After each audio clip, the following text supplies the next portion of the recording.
다시 2008년 같은 금융위기가 올까? 그런데 지표를 보면 말입니다. 아니다예요.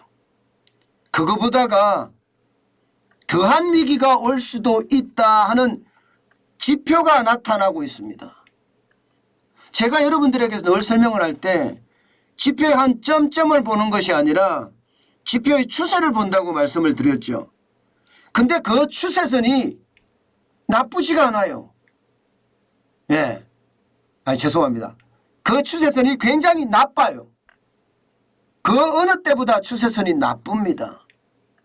오죽했으면 주경호 경제부총리가 우리 경제는 복합위기 상황에 직면해 있다. 이 말이 이게 뭔가 지표를 봤구나.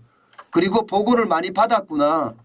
그래서 경제사령탑인 주경호 경제부총리가 복합위기라는 단어를 썼다. 그리고 시작됐다고 이야기했다.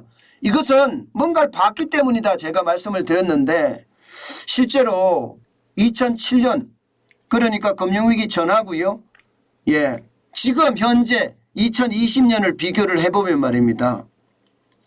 예, 2007년에서 2008년, 2009년으로 가는 그 금융위기였던 흐름과 지금 현재 2022년인데 2022년, 2023년, 2024년의 어떤 흐름이 어떻게 될까? 저는 지표상으로서는 더한 위기가 올 수도 있다. 그렇게 생각을 합니다. 여러분, 제가 진짜 고민하고 고민해서 지표를 한번 살펴봤습니다. 자, 맨 처음 지표부터 한번 보겠습니다. 여러분 보시다시피 경제에 이르면 일단 경제 성장률이 우선이죠. GDP, 국내 총생산이 우선입니다. 보시는 것처럼 2007년에는요. 5.8%를 성장했어요. 그리고 2008년에는 3.0%로 떨어졌습니다. 그런데 복합위기가 시작됐다는 2022년 올해입니다. 이거 2%대입니다. 2007년에 비해서 반토막이 더 될 수도 있고요. 그러면 이렇게 가면 2023년은 어떻게 될까요? 2023년은 아마도 더 떨어지겠죠. 자칫 잘못하면 마이너스로도 갈 수 있다. 추세선에서는 그렇게 읽힙니다. 추세선에서는. 지금 뭐 추세가 현재의 추세 그대로라면 2023년은 최악의 해가 될 수도 있다. 그렇게 짚히는 부분이에요. 경제 성장률이라는 게 여러분 여러분도 아시지만 세 가지 요소로 결정이 되잖아요. 소비, 수출, 그리고 투자입니다. 2%까지 내려간다. 2023년은 더 떨어진다 하는 것은 소비나 투자나 수출이 다 심찮다는 거예요. 여러분도 알다시피 소매 판매 줄어들고 있죠. 그죠? 수출은 적자나고 있죠. 기업은 투자를 하고 싶어도 상황상 지금 투자를 못해요. 오죽했으면 기업들이 미국에 가서 투자하겠습니까? 우리나라에 투자하지 않고. 상황이 굉장히 꼬여가는 그런 형태죠. 이게 경제 성장률이 이렇게 떨어진다는 것, 이건 뭐 일단 금융위기다 더한 위기가 올 수 있다는 1차적인 지표입니다. 이게 한 개만 지표가 있는 게 아니에요. 제가 말하는 건 추세선을 자꾸 이야기하잖아요. 경제 성장률의 점점을 합쳐도 추세지만 이 나쁜 지표를 다 찾아내서 그 전체를 읽는 것도 추세입니다. 그 다음에 물가상승률 한번 볼까요? 물가상승률은 2022년 6월 현재 6%까지 올라갔습니다. 글로벌 금융위기 때 7월에 5.9%에 불과했습니다. 심지어 말입니다. 외환위기까지 지금 소환이 되고 있습니다. 외환위기까지 올라가서 말입니다. 보시는 것처럼 1998년 11월에 6.8%였거든요. 2월에는 9.5%였고요. 심지어 지금의 위기를 외환위기에 빗대기도 합니다. 이제는요. 지금의 위기래요. 지금 현재예요.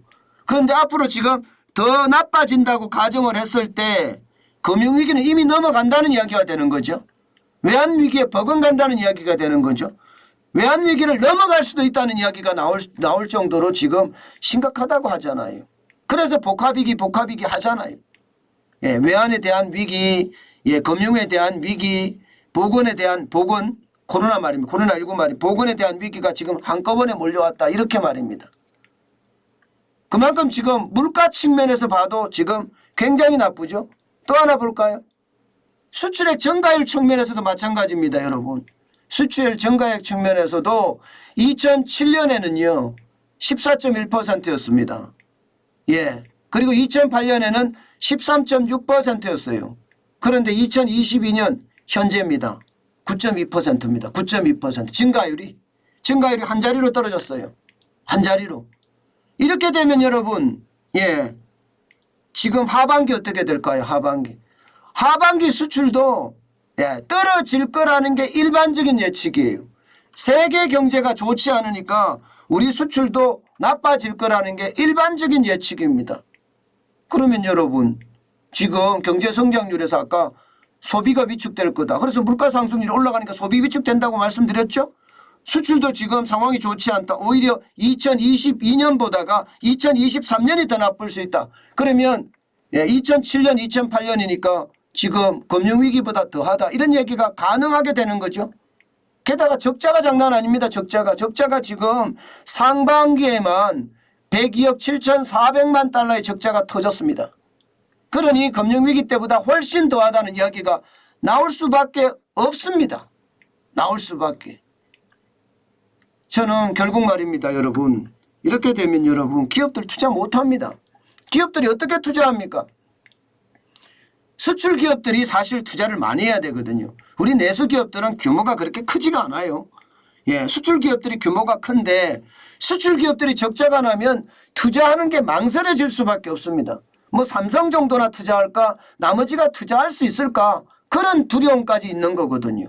오죽했으면 SK 엔솔 같은 데 있잖아요. SK 에너지 솔루션 이런 데도 투자를 지금 고민하고 있잖아요. 그것도 미국에 대한 투자를 말입니다.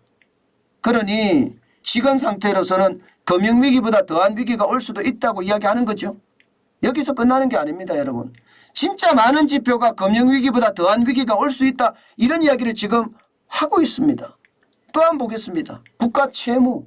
2022년은요. 여러분 보시다시피 1068조 8천억 원입니다. 2007년에는요. 여러분 3분의 1밖에 안 됐어요. 289조 1천억 원. 2008년에는 297조 9천억 원이에요. 지금은 1068조 8천억 원이에요. GDP 대비 국가 채무 비율도 말입니다. 2007년에 26.5%였습니다. 2008년에 25.8%였어요. 오히려 떨어졌습니다. 그런데 2022년 49.7%예요. 문재인 대통령이 완전히 경제를 망친 결과죠.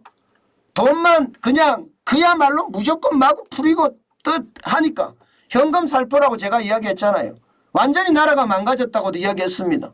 예, 잃어버린 5년이라고도 이야기했습니다.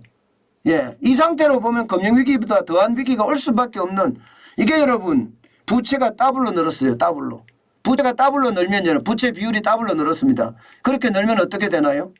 그렇게 늘면 여러분 이게 결국 말입니다. 국가 신용도를 떨어질 수밖에 없고 국가 신용도가 떨어지면 금융위기보다 더한 위기 옵니다.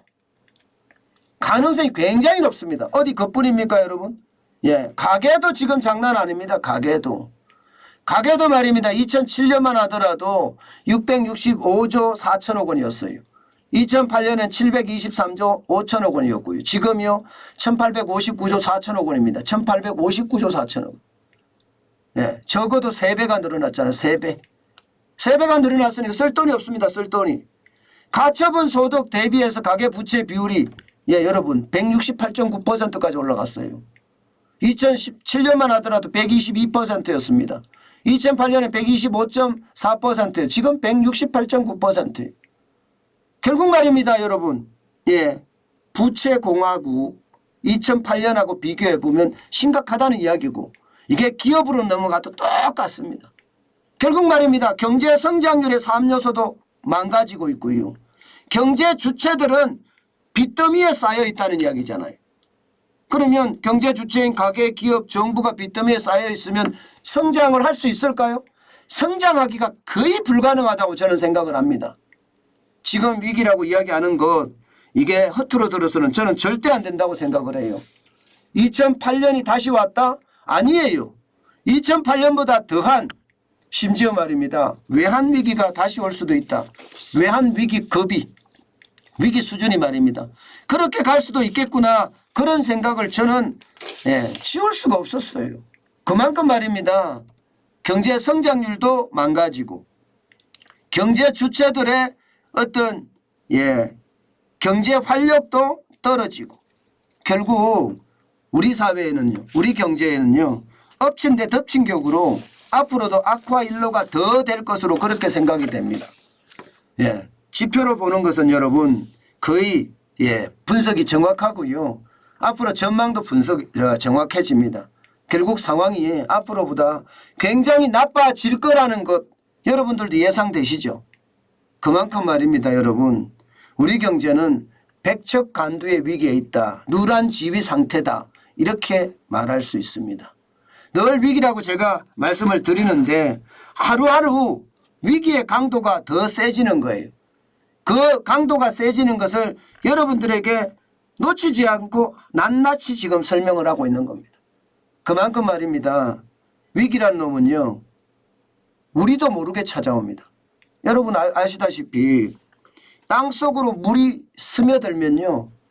내가 서 있는 곳은 멀쩡해 보여요. 그런데 땅 밑에는 벌써 물이 스며서 말입니다. 흙이 부실해져 가고 있거든요. 그러다가 저기 담장이 넘어가면 야, 저 큰일 났다 이렇게 생각하거든요. 그런데 담장 넘어갈 때 야, 큰일 났다 하면 이미 늦었습니다. 왜? 이미 안채까지 밑에는 물이 다 스며들어 있기 때문입니다. 그래서 우리가 미리 대비하지 못하면 언제든지 무너집니다. 제가 초창기부터 벌써 오래됐습니다. 문재인 정부 중기부터 제가 시작을 해서 경제 위기에 대한 위기론을 계속 여러분들에게 말씀을 드렸는데 그 당시에는 뭐 쉽게 말하면 바보 내지는 멍충이 맨날 망한데 맨날 위기래. 그러면 이미 대한민국은 다 망했어야 된다. 이렇게들 이야기하거든요. 실제 제 지인들한테도 그런 이야기를 들었었어요. 그런데 지금은요 정반대입니다. 야 네가 말한 게 맞았어. 나 그때 위기라는 걸 헤아렸어야 되는데 이렇게 이야기하는 사람들이 오히려 더 많아졌다는 거. 그것은 여러분 이제 사람들도요 위기를 위기로 인식하고 있다는 뜻이에요. 점점 말입니다. 아직은 강한 인식이 박혀 있지 않지만 점점 강한 인식으로 저는 될 것으로 그렇게 보입니다. 아마 정관전 TV를 지금까지 계속 애청하시는 분들은 제 마음을 잘 알 거예요. 위기가 위기라는 거, 진짜 위기라는 거 말입니다.